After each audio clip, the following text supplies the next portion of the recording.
Bonjour à tous, aujourd'hui on se retrouve dans une nouvelle vidéo où je vais vous montrer quelques petites astuces pour votre Mac. Alors ces astuces, elles marchent principalement donc sur OS X El Capitan. Malheureusement ici je n'ai que l'OS X Yosemite, donc je vous montrerai quelques petits trucs, mais il y en a quelques-unes qui ne marcheront que sur El Capitan. Donc tout d'abord, on a une astuce assez pratique, c'est-à-dire on peut régler le son et la luminosité un peu plus finement.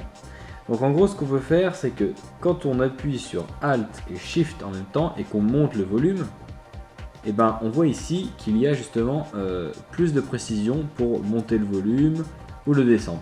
On voit que les petits carrés sont plus précis. Ça marche pareil pour la luminosité. Exactement pareil. Voilà. Ensuite, ce qu'on a, c'est avec le spotlight. Alors le spotlight, il est juste en haut, là, en vieux. Et en fait, ce qui peut nous servir, qui peut être intéressant, c'est que on peut faire une recherche directement sur Google avec ce spotlight. Par exemple, vous tapez YouTube, et là, il nous affiche YouTube, et ensuite, il va lancer justement l'application, enfin même le site YouTube, sur Safari ou sur Chrome, tout dépend du navigateur que vous avez sélectionné en principal. Enfin bref, ça marche pareil pour n'importe quel site, Wikipédia, tout ce que vous voulez.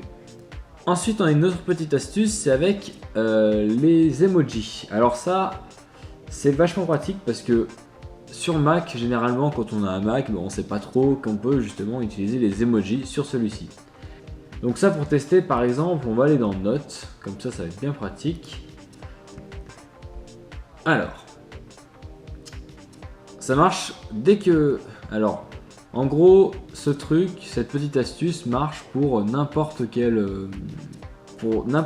moment où vous sélectionnez un texte sur votre Mac, n'importe quel. Donc, ce que vous allez faire sur votre clavier, là, ça va être donc de mettre CTRL, commande et barre d'espace. Et là, vous allez avoir donc quelques emojis que vous possédez, que vous ne savez sûrement pas qu'ils existent sur votre Mac, mais vous pourrez donc les mettre directement sur le Mac. Ensuite, ce qui peut être intéressant, donc là je ne vais pas pouvoir vous montrer en temps réel, mais ce qui est intéressant sur le nouvel OS X El Capitan, c'est que lorsque vous, par exemple, vous allez sur un site en streaming, ou vous allez sur une page qui vous dérange, c'est-à-dire que lorsqu'il y a des pages qui s'affichent que vous n'avez pas demandé, et par exemple c'est bonjour, je suis Julien, blablabla, et ça vous savez plus où est la fenêtre, ou vous avez la flemme de l'enlever, de la supprimer, et bien ce que vous pouvez faire sur le nouvel OS X, c'est que en haut à droite ici, il y a à chaque page qui a du son, et bien il y a une petite icône son qui va apparaître, et vous pourrez désactiver ou activer le son de cette page. Comme ça, vous pourrez supprimer tout le son des pages et pas les supprimer. Ça, c'est assez pratique. Sinon, ce que vous avez, ça c'est pas forcément sur OS X, mais en fait, et lorsque vous avez un Mac et un iPhone ou un iPad et que vous êtes sur un site sur votre iPhone ou iPad, et là vous voulez donc avoir le site en temps réel, vous voulez ne plus utiliser votre iPad ou iPhone et aller directement sur votre Mac pour aller sur ce site en question. Au lieu de prendre le lien sur l'iPhone, de le copier-coller pour le mettre dans votre email, de vous l'envoyer vous-même, etc. Là, ce que vous propose Apple, c'est une complémentarité, c'est-à-dire que, en gros, vous allez vous allez éteindre votre Mac, votre iPad ou iPhone, et ensuite vous allez récupérer sur votre Mac le lien qui sera directement sur le Mac. En gros, pour respecter cette condition, il faut que vos iPhone et iPad et Mac soient connectés sur le même réseau iCloud. Et là, vous aurez donc dans plus... Merde, pas du tout.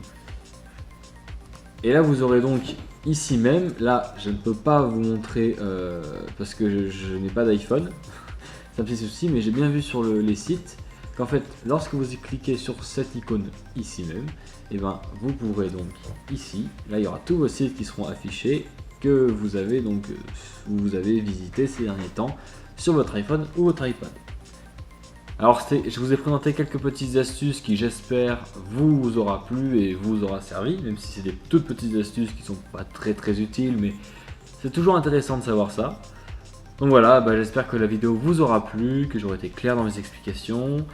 Donc je vous souhaite une bonne journée ou une bonne soirée à tous. Merci.